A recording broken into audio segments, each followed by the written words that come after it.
Hello, this is Change Champions with Trish, Thurley and Charlene, Thompson, and today we are discussing courage to change. So, Trish. Hi, everybody, and welcome to the podcast. We've courage is something that's very easy to say and very hard to do. When we were just deciding to discuss this, I was thinking of a famous quote, which I often say to myself when I have to do something really difficult. Is quoting Lady Macbeth to say, "Screw your courage to the sticking place," and it's my kind of mantra for gathering up my inner reserves and telling myself, "You can do this. You know, what's the worst that can happen?" Yeah. Do you tell yourself something, Charlene? Oh, I don't think I have a mantra that I do tell myself, but because I've struggled with people presuming, based on past stories and past incidences that I've said, that I'm really courageous, and I never saw myself as being courageous or brave in those situations, because to me, I only ended up doing what I had to do because there was no other option. And so therefore I couldn't see that as courage. I just saw it as, well, it's just rock hard place. So, you try to move the hard place because because that's the one that's more flexible. And I think that's the thing with courage. You kind of if you don't feel courageous, it's probably because you're feeling a little bit less than about yourself in the first place, about yourself or the situation, and that's why your perspective on certain things can be a bit skewed. Yeah, that's just made me think. You say you didn't see it as courage. I've always seen you as courageous and confident. But maybe courage is something that other people can see and you can't spot it. And I'm just making me think now of, like having these relationships where we can talk about stuff like this. I'm facing this big change. You don't want to go and whine to somebody about a change. That's, or sound like you're moaning about it, because it can be a terrific opportunity. But just to have somebody reflect back to you how strong, how courageous, how confident that is to do that, and just help you to see it in yourself. Yeah, yeah. I maybe it is something that only other people can see, because it's really hard to even describe what bravery or what courage is. I'm not sure if I could describe it, because, or if there even is a difference between being brave and being courageous, because bungee jumping might be brave, but I don't think it's courageous. Yeah. you know Yeah. Yeah, I think it's got something to do with, I don't know what the definition of the two is. It's got something to do with perceiving risk to yourself. I was reading something this last week by a lady who writes for Cranfield, where I'm an associate, and Dr. Carol Osterweil. She's got a book about neuroscience and leadership. And she's talking about the fact that she splits the brain in, for ease, into three parts. We talk about the thinking brain, the feeling brain, and the primitive brain. So the primitive brain is just like running all the mechanics. And ideally, we want to be our best self. We want to engage our thinking brain. That's when we're the most creative and genius. But in the feeling brain, there's this little device called the amygdala, and it's like scanning the horizon all the time, looking for threats. And apparently it perceives a social threat the same as a physical threat. So, and it then triggers the response, which closes down the thinking brain and puts all the energy into the primitive brain and the feeling brain. So you start to feel things like fear, anger, shame, and all of those sorts of things comes from this amygdala. So it kind of like, when those sorts of things kick in, you don't feel as if you're courageous. But if you can get your thinking brain to rationalize, I am going to feel like this, So, for example, you taking on a new role, a new job, and me just about to make a massive house move, you don't feel as if, that's terribly courageous, because you're feeling all these, like fear, anxiety stuff going on inside. Yeah. And that's a very good point, because, and again, it's the whole, is there a difference between nervousness and excitement? Because it's effectively the same emotion depending on how you look at it. And again, with the whole speaking up at work, the fear that we naturally have, because our primitive brain is running absolutely everything, you need to be in an environment where people can at least understand that and actively try to tamper that down, because you're not starting from a place of neutrality. When you're in a new environment, you're starting from a place of everybody's a human, and so everybody's afraid. So starting a new role, or being a part of a new association, everybody's a little bit afraid. And that's the reason why you coming into it, as well as you who's leading that team or leading that organization, that's why you need to be really, really aware that you need to create a more neutral. I'm thinking of acid and alkaline. Just like you're already coming in acidic, so you need to put more alkaline in extra at the beginning to bring you to neutral. No matter how much you think is, oh no, that's too much. No, people need to be welcomed. They need to be told you are welcome here in order to feel it, because neutral isn't going to do much to bring people over. You have to go super alkaline, super fluffy sometimes, in order to bring people to the middle so that they feel safe. And when you're in a position of feeling safe, you can make better decisions and feel a little bit more courageous to to think about different things and be more innovative and have wider thoughts, and therefore solve complicated things. You can't do all of that if you're not in a position to feel brave, if you're not in a position to feel courageous. Absolutely. I went to see the movie Dune last night. I think it's Frank Herbert, and one of the infamous quotes from the book is, "Fear is the mind killer." And that's exactly what Carol Osterwald is talking about. Is basically the thinking brain shuts down, and all the changes that triggering the amygdala brings about is about getting that response. Things like, you say, fear, anger, shame, and all of those sorts of things. They start changing your behaviors.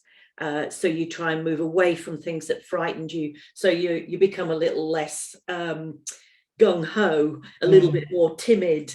And I think there's a difference in maybe how we express it as well with males and females, because the kind of shaky voice in females is very classic, where a guy might, I'm making a big generalization here, a guy might sweat a bit more, for example. But I find that my voice gets a bit trembly.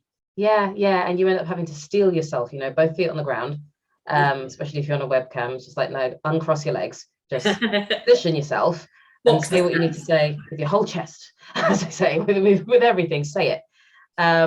So there's that. And then, so that's change and being courageous when you're going into a situation, when you're making a decision. But also there's something that happens with all of us as we grow older, as we just learn more and become wiser. Things change outside of our control. And I think you also need to have the courage to be able to ride the wave rather than panic. I think sometimes it's easier to panic. I think it's much easier to be fearful and just go, oh, I don't know what's going on, rather than actually just take the breath, be courageous, and say, okay, let's look at the situation. Looking at things in and of itself is courageous, when it's so easy to be distracted and to go over here and just, oh, I'll deal with that in a minute. Or just just hiding. Yeah, sort of like bury your head. Sort of like you say, they're natural things. If I'm not, if I'm not seeing it, it can't be there. It's amazing when dogs kind of do that. They kind of like stick their head under a blanket or something like that. It's not in the room if I can't see it type thing. Very primitive behavior. But sort of, I think that's a kind of important part of it is processing it, feeling the fear and doing it anyway. Going through that whole thing of, yes, I'm feeling really anxious. Yes, I'm terrified that I'm going to make an absolute idiot of myself if this goes wrong, that everybody's going to be looking at me and almost kind of waiting for you to fall over in some ways, or that's how the fear works on you. And so that's why I think the going through that, and this phrase, working hardest to control the things that you can't control. That's something that again, another kind of mantra that helps me there. And it's really about processing that, the fear and the anxiety, and accepting and moving forward anyway. Yeah. And I think, as I was just listening to you there, I'm trying to think about how you build up your courage in your mind before there's a situation that you need to be courageous with. And I think you do have to spend time acknowledging at some point how far you've come, the things that you have been courageous about, which immediately after the time you probably won't realize. But if you actually sit down and look back at a tricky situation, particularly, again, as you were saying at the beginning, maybe courage is something other people can see. Speak to somebody else who you do trust to go over that situation after a period of time and look at it and realize how you dealt with that. And what would you do differently? How would you do that now? There's certain things we were talking earlier about. There's some situations where I would have just had to whisper something rather than actually say it very firmly. This is what I wanted. I either would have been really, pretend subordinate and just, could I please have this and something, and actually, no, this is what I want.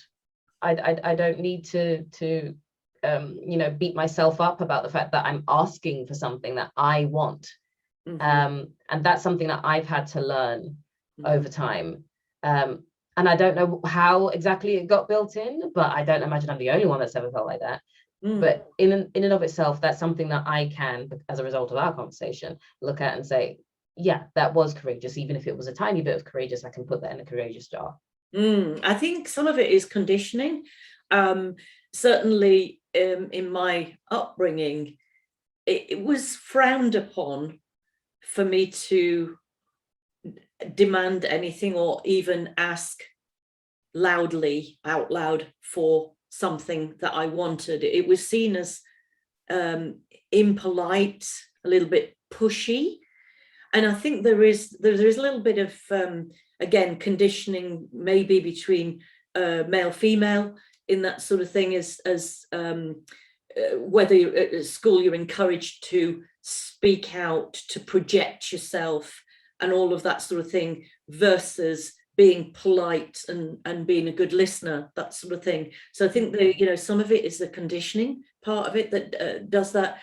But I think peer-to-peer coaching, like we do for each other, this can help you see your courage, because that you get the chance to talk through what you did and how you felt, and acknowledge how far you've come. I think that's great.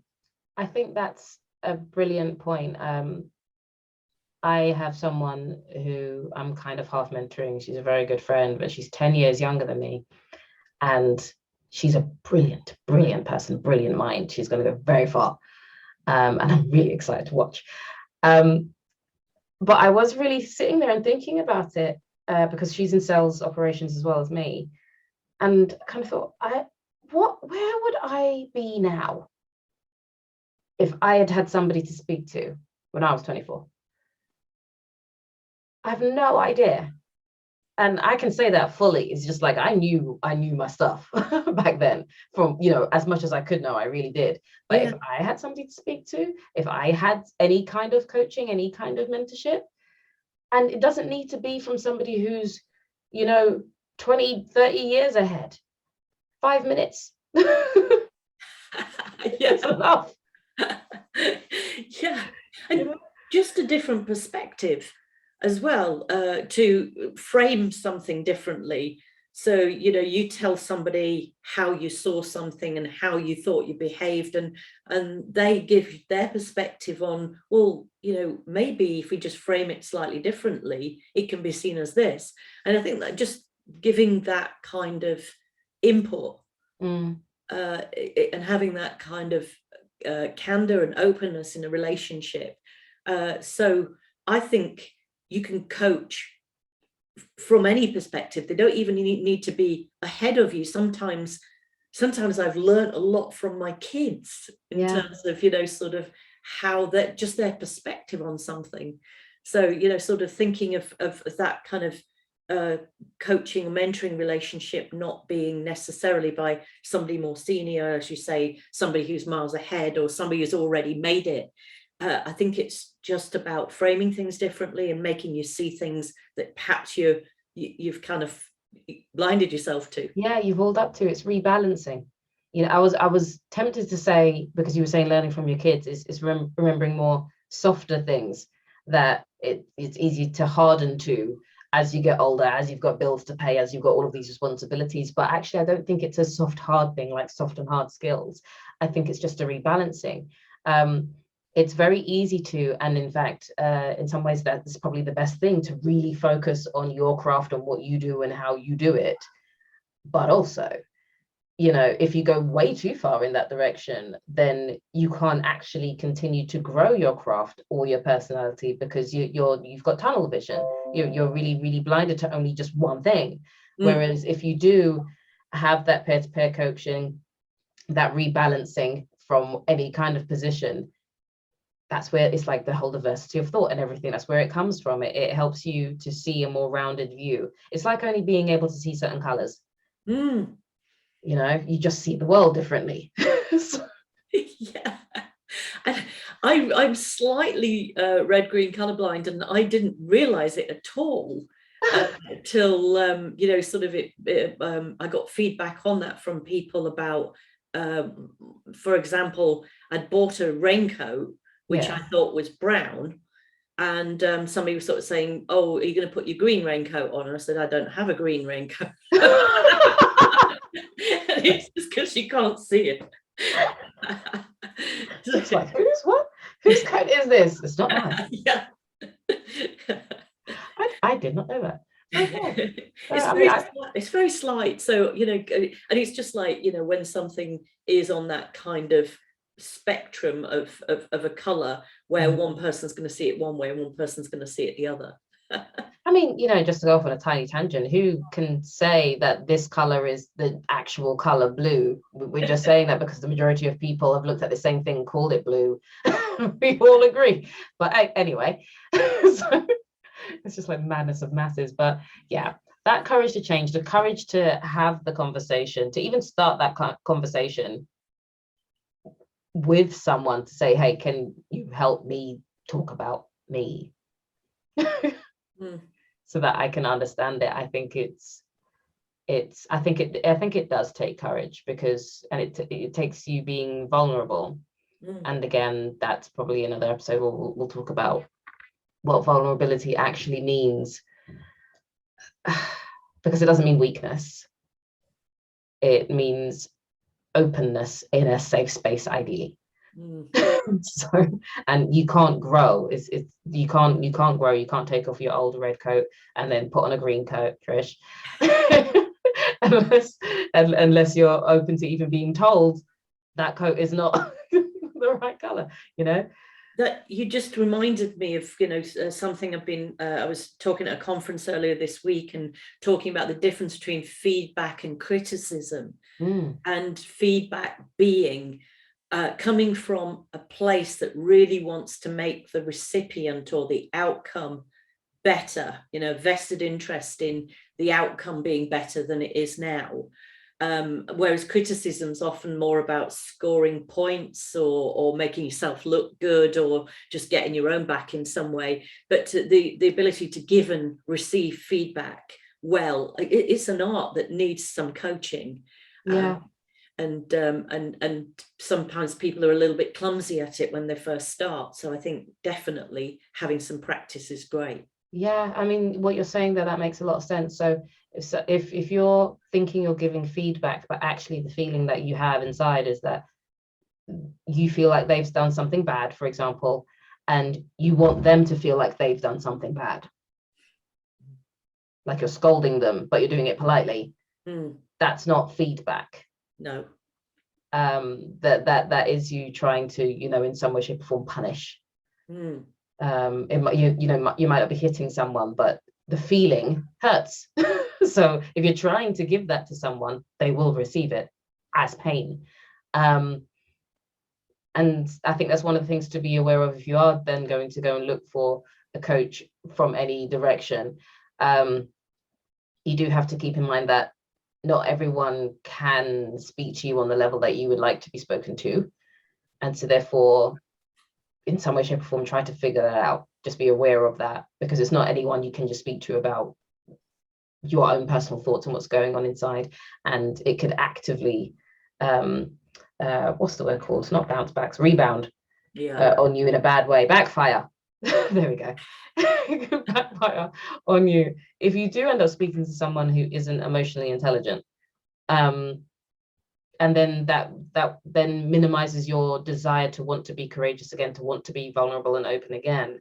And then that causes its own problems. So, we're not saying go out and just find any colleague or anybody to talk to, or even any friend, because not all friends know how to do this. Some friends are just good to have a drink in a pub. It's not everyone you can speak to. So yeah, do your research. Yeah, and get some some good training in sort of giving and receiving of feedback is great. And if you're trying to give feedback to somebody, I would sort of really focus on getting a better outcome for both of you. Yeah. So if they've done something that upset you or didn't work for you, instead of the, like, I'm just going to tell them that so they can feel my pain, it's almost like you've got to explain, well, when you did this, I felt like that. But what we were both trying to achieve was this. How can we better achieve that in a different way? So you can explore together of what could be done. Yeah.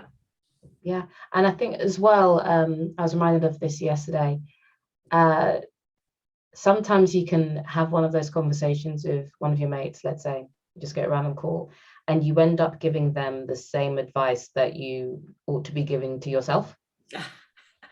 But it's hard for you to find those words or find the confidence and the not the confidence, the knowledge, the real, I know this to be trueness of that sentence, that paragraph, whatever it is that you're saying. But you can find it when you're speaking to a friend, because you're kinder to your friends than you are to yourselves generally. Really good point. And it's just the amount of times I'm speaking to my mate Leslie. We do this all the time.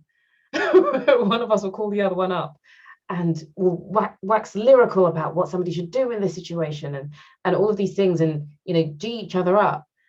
And so yeah, you'll have the other one being really thankful and, thanks, you appreciate it. And we nearly always finish the call with, yeah, I'm sure you'll give it back to me when it's time.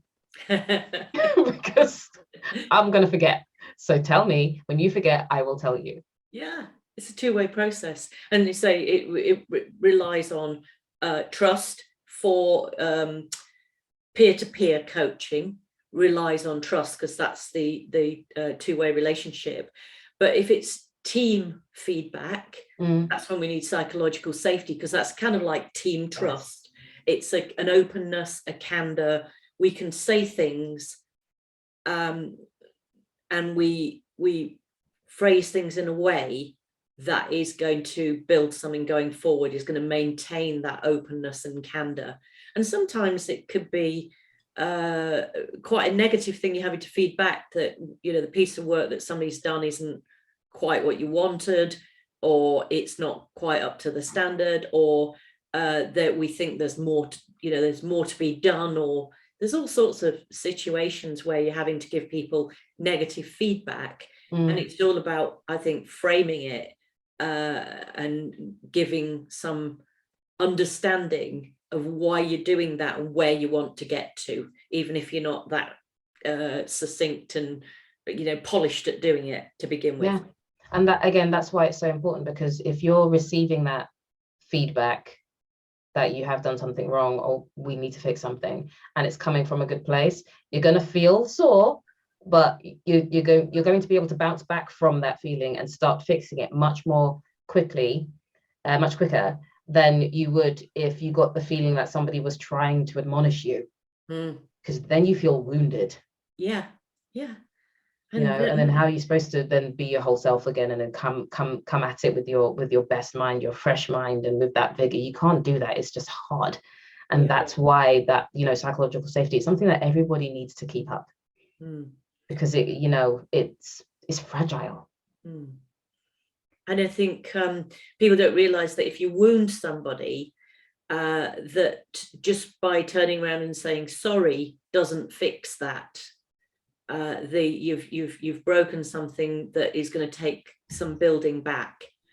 So to make somebody feel fear or shame or anger, it's like being told off publicly in a meeting, for example, and then the person finding out that actually they've been tearing into the wrong person. So at the next meeting they come back and say, I'm really sorry, Charlene, you know, sort of, I had a go at you last week, and actually then I realized it wasn't your fault at all. And you think you kind of, you know, kind of address the balance. You think, right, I've put that right now. It's not like that. It's going to be a long time before you're going to perhaps bring an issue to that person's attention again, having just been torn off a strip over it. Exactly. And again, all of this, it comes back down to courage. There's things that build it up, and there's things that tear it down.